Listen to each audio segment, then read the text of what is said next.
So really then, Crombie, it's what's not been done with this photograph. Well, you've hit on the exact point, right? When you were shooting film photography, yes, you could do a little manipulation here and a little bit of this and a little bit, and I'm saying a little bit here and a little bit here and a little bit here. Not the massive power that you have in Photoshop. I say to photographers, if you don't have it at least 80% in the camera, there's that little button that says delete, and you hit that button. I like to have the photograph 90% in the camera, and I use the camera controls to do that in manual. So the photograph that we're referring to here, that we have, has no Photoshop done to it whatsoever.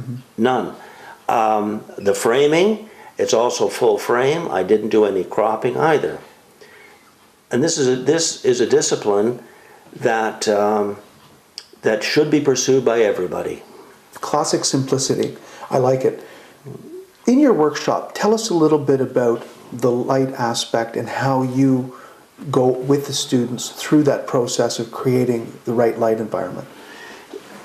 It depends upon the individual. We always have a parameter for a workshop.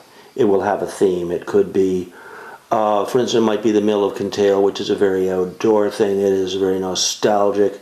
We would say we want all of our photographs to look like they were done in the 1930s. If you're shooting color, then it's very muted, delicate color that we're doing. So we have a theme that we're working with. We then would have the models in the correct environment. We say, now how are we going to adjust the digital camera so that right out of the box or right onto the LCD, you're almost in that ballpark. So you have to appreciate light. Where do you find this good light? Can't move the sun, right? But you can move the subject matter this way and that way. How do you adjust the exposure on your camera so that it will record within the very narrow band of quality that the camera will do? And I even discuss some of the elements of the zone system of exposure relative to what can be captured.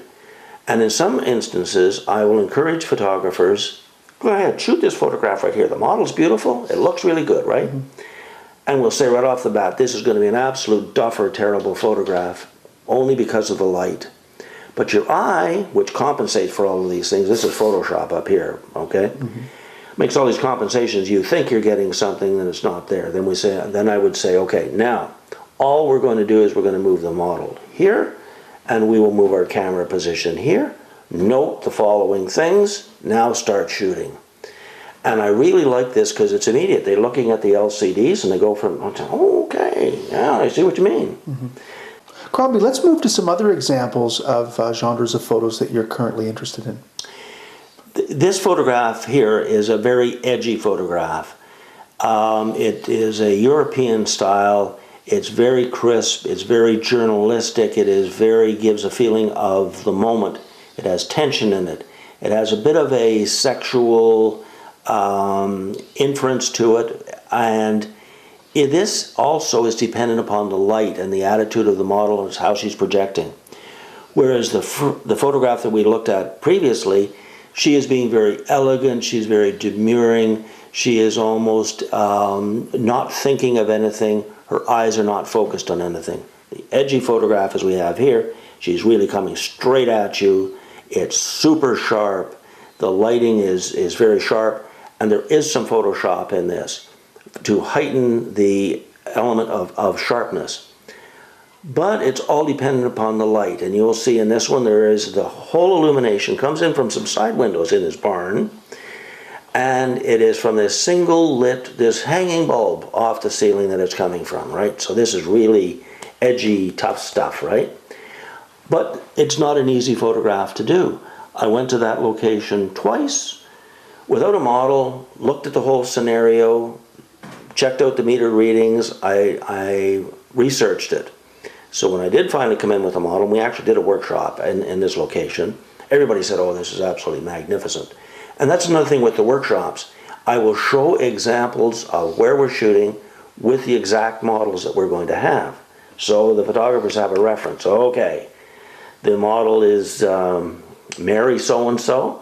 Here's the photo scenario. Crombie's already done this. I encourage them not to try to clone me, but but I can give them all the technical data on how this was done, so they're right in the ballpark for it. From a workshop standpoint, though, it seems to me that your workshop for a working DSLR photographer would again give that person the tools to be able to take that to the next level and to make sure that their investment was realized. Oh, it opens a whole new spectrum for them, because not only do they learn photocraft and phototechnology, but they're also learning how to pose, how to blend people into a landscape, the difference between an awkward pose and an elegant pose. So it really does open their eyes and lets them know how to apply the technology that they've paid good money for, to use it. And you're bringing some of these lenses to the workshops and you're allowing people to interoperate with them? Yes. Excellent, excellent.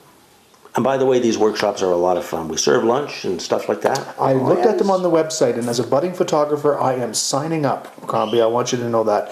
It's been an incredible pleasure today to talk to you, Crombie. I would love to ask you some more questions, but I think I'll wait till the workshop.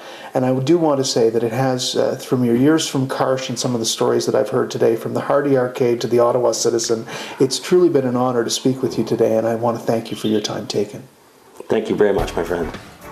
This is Guy Annable signing off for Flash Video Production Interviews this afternoon with Crombie McNeill, Master Photographer. Thanks for joining us, and we'll look forward to seeing you next time.